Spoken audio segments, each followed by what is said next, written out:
It has been a week to remember, but not because the New York Knicks have jumped out to a 2-0 lead on the Cavaliers in the Eastern Conference Finals. Certainly, Mayor Mamdani is getting excited about the tax revenues he could haul in from having the Knicks in the finals. Come on, don't boo me. Come on, you know it's true. While exciting, that's not what I mean. This week has been a defining one for a few reasons, which, when combined, helped explain why the S&P 500 could close higher for the 8th straight week. That is awesome. SpaceX filed for an IPO as it rockets to a listing that could value it at $2 trillion or more. OpenAI felt left out of all the fun, so it magically got it out there that it plans to also file an IPO set of papers soon. And then NVIDIA not only crushed analyst profit estimates, but blew minds with its second quarter outlook. Old-ass IBM got in the AI action too, adding billions in market cap on a new $1 billion quantum deal with the U.S. government. The thing I am wondering is if this marks the climax for markets this year, or it's all systems go for more record-setting gains. Here in the opening mid-roundtable, Lee Munson, Portfolio Wealth Advisors President and CIO, alongside Yao Finance and Foray and Jared Blickery. Good to see you all. Lee, we're at the peak here, right? I mean, it feels like the peak, but, we also had, 25, 28% revenue growth for last quarter. So I think that what's happening is that we're pulling forward all those great expectations that we're going to have no, problem with oil prices come the fall. But I think that, investors are looking at this euphoric feeling from SpaceX and Anthropic, and everybody wants to get involved. I think there's a lot of FOMO. But, what's going to take markets higher between now and the end of the year? I think you've got raw earnings, and until we start seeing oil prices really dampen input prices, and until we see consumers stop spending, market's just going to keep going up, and that's the reality of it. Lee, I love that the market's ignoring bond yields. I came on Monday concerned about it. I was concerned about it Tuesday, Wednesday, Thursday, and as I close out the week, I'm still concerned about it. Well, I can just tell you, yesterday we started nibbling at the 30-year. I've been buying the 30-year for about a year and a half, and my buy signals came on. So when I say that I'm buying bonds, everyone, that means bonds are in a correction. They're beat up. It's a dumpster fire over there. Because bond yields are basically saying, no, we're going to have inflation. Bond yields are saying completely something different than the stock market. So you've got the prices down in an actual long-duration correction right now. I personally think is viable. But what it's telling us is that bonds think that we're going to have this Iran oil situation all the way into the fall, and the Fed's not going to be able to control inflation. If they can't control inflation, then we're going to get some moderation on consumer spending. Consumers will not just put up with prices forever. And as the stock market is rocking, what's on your radar? Look, the fact that you still have energy prices that are elevated, the fact that you still have gasoline prices that are higher, and also the fact that the S&P 500 earnings have been gangbusters so far. I mean, you've had now 83% of the S&P 500 companies that have reported that have blown basically expectations. So of the more than 90% that have reported, 83%, that's a huge number, and that sets up the S&P 500 for its strongest earnings growth in 5 years. That's because of big tech. That's because of AI. That's because you've had energy valuations that have also come up higher, or upward revisions, I should say. So all of this to say that there are still the bulls out there. You have Ed Yardeni that's basically said we're not going to revise our year-end price target for the S&P 500 of 8250 because he's saying that, look, yes, you've got the situation with bonds, and you may not see all-time highs for the near term for a bit, but Wall Street is still expecting, or there's some bulls out there that are still expecting the markets to go higher. Jared, I think our man Lee summed it up perfectly. I mean, we're right in the middle, or at the end, or whatever you want to call it. We're seeing euphoria in these markets. SpaceX, OpenAI, you have to think Anthropic may come out with filings of its own this year at some point about a potential IPO. And I'm about to drop a story on our own site. So looking at the top 10 stocks now represent 41% of the S&P 500 weighting. That is about 14 percentage points more than the dot-com bust. Yeah, concentration is a huge issue. Let's go to the Wi-Fi Interactive. I just want to show you a couple charts here. I'm going to start with the stock market. Here's the S&P 500. This is a very concentrated market. This is market cap weighted. So yeah, those big guys, the NVIDIA, the Mag 7, they're contributing most of the weight to this move. Only up 9% year to date, but off of these lows here, we've seen a pretty big rally, 18% right there. let me show you what the S&P 500 equal weight is doing. It just broke to a record high yesterday. It's only up 9%. So and this is still since those March 30th lows. It's not a disaster, but we are seeing some warning signs. Earlier this morning, you flagged that the Hindenburg omen was flashing. I knew you were going to mention that, Jared. I thank you. So this means that market internals are just not confirming some of the strength that we're seeing in the big market, the S&P 500. But my concern is also the 30-year. If we can go briefly back there, we got it on the Wi-Fi Interactive. Let me show you what's happened year to date in the 30-year. And actually, let's put over the last let's do the last 3 years.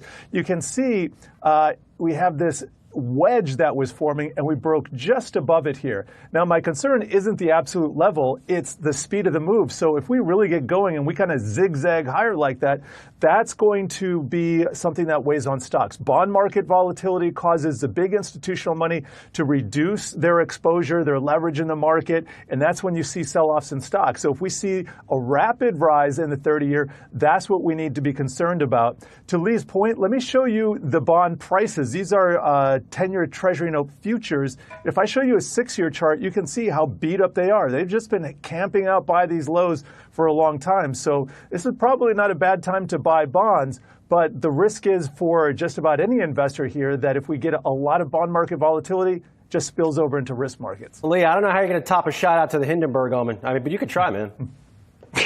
You know, I mean, I love that Jared put those charts. You know, every time you have that jagged price decline right there, that's when you want to be a buyer. I've spent the last 18 months picking away at the 30-year. And what you saw on Tuesday was the start of the capitulation with that breakout where people are they just can't handle that long duration. Now, I'm not really concerned if the 30-year goes to 5.25, 5.5. At that point, you really start to see people sweat. And also remember, when you're dealing with that long duration, you're dealing with like two basic people work in that market. You got pension managers, you got people that have to buy those bonds, and right now they're just on a buyer strike. They want to see kind of where it is. And then you have the macro tourist, that person that, every once in a while they're going to take a stab at TLT or stab at some zero coupons. And those are the people who really get whacked, and those are the people who are the donors for my positions going forward. I'd say that, at the end of the day, you have to sort of think to yourself, if we have higher bond prices and inflation is persistent, all that's going to mean is slower growth going into the end of this year. And what's going to happen? We have slower growth. It's going to take those long duration numbers and it's going to bring it all the way down, and you're going to have a lower 30-year a year from now. So I think you always have to think, if bond market's in a correction, if the stock market was in a correction, what do we want to do? We want to buy things, and I think when the bond market's in a correction, you want to buy that stuff. Just remember, if you want the juice, you got to go out in duration. That stuff is just as volatile as stock markets. So for the people at home, you mess with the 30-year, you're playing with fire. Lee, let's stay with the people at home, and I think you're the right guy for me to ask this. So like I mentioned at the top of the show, big week for SpaceX, potential IPO there, OpenAI potentially filing its prospectus.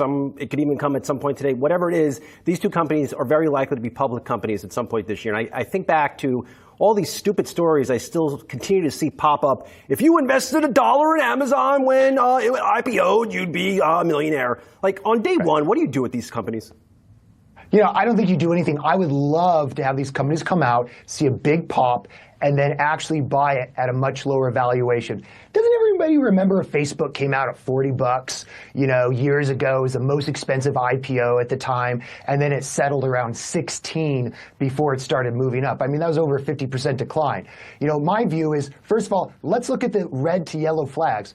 They're going to do 30% allocation to retail on SpaceX. Usually allocations to IPOs like this are 5–10%. So when you have 5 times the amount of IPO shares going to retail crowd, that just tells you where the market is. And I don't think I think it's sort of a sign of the times, but I also think that IPO is really based on euphoria versus strong institutional ownership. Also, if you've got $1 in SpaceX, it's already coming out at $2 trillion.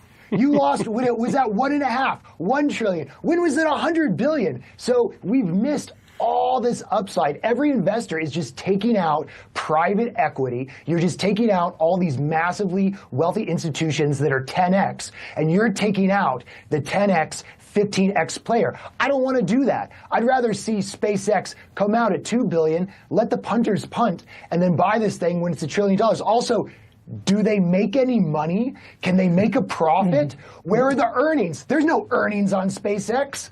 And I think that that's what the problem is. That's why this is that bubble-ish feeling. It's got that dot-com bro energy, because we're putting out companies that are $2 trillion that don't make a buck.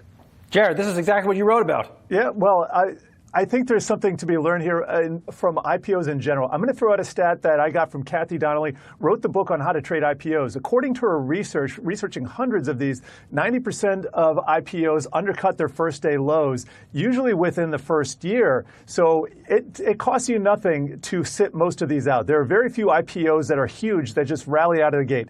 Alphabet, Google was one of those. But most of the time, you're going to have better opportunities down the road. The reason these are different is because SpaceX is causing the NASDAQ and these other exchanges to rewrite the rules so that you're going to be forced to own these if you own the NASDAQ 100 in a very short period of time. So if you own the Qs, if you own some broad market exposure here, you're probably going to own it already. I don't think you need to jump in. Nez, when I think 30% allocation to retail, I'm thinking extreme volatility. 100%. And look, we have seen this before where there's been so much euphoria around these IPOs that you will have investors piling in on the first day, and then you see the real action later. We've seen this so many times with so many stocks. I'm thinking of Rivian when it went up to 350 and then it went down later. So look, there's a lot of euphoria around this name, around Elon Musk, of course, and around his ambitions and AI in general. So it is a euphoric feeling for these IPOs. I will say one other mention, though, Sozzi, that I know that you spoke about earlier, and that is what's been happening with quantum as well, and the euphoria in the quantum stocks. If you've seen some of these names, D-Wave, Rigetti, we saw IBM yesterday that took a leap because it's getting $1 billion from the government to start this other entity that will be a quantum chip fab. So there's euphoria around the whole AI space, and quantum is another one to watch for as well. I'll leave this segment on this one. Thanks for pointing out IBM. I just posted a story on IBM to Yahoo Finance. Check it out. At the very bottom, I wrote a reminder that is, IBM hasn't even built this plan yet for quantum computing, so like they're not going to be earning any money from it like anytime soon. It's just, yeah, it's just a lot of euphoria. All right, stick with me, y'all. We got a lot more coming on this show for sure. From beef inflation to an inflated price for Intel stock. A little bit of everything coming up in about 2 minutes here on OB. I'll be right back.